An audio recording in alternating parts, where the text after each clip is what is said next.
Okay guys, hari ni kita ada satu Toyota Camry Hybrid. Nak tukar bateri Nanex lah. Sekarang dia pakai bateri 55D. Berapa dia punya CCA dia? Kita check.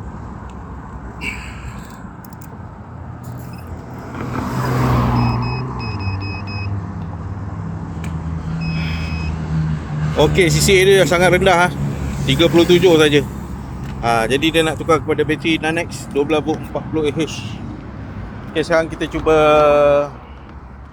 Ini tengah pasang ya. Kita check dengan sini. Okay, yang asalnya dia pakai R.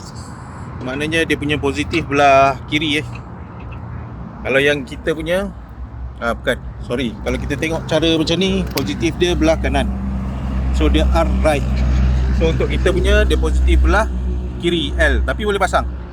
Dia tak ada masalah. Bagi kereta-kereta Camry boleh pakai . Sekarang kita check dia punya CCA.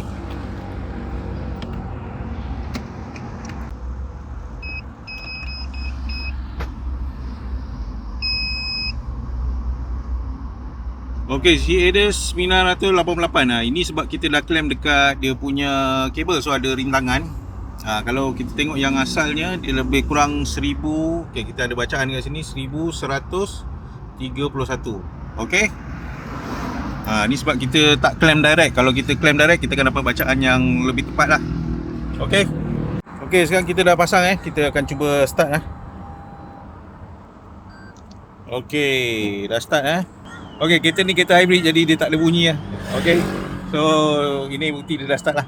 Alright. Jadi bagi sesiapa yang ingin mendapatkan bateri Nanex sodium ion, boleh datang ke kedai kami ataupun hubungi nombor di bio. Terima kasih.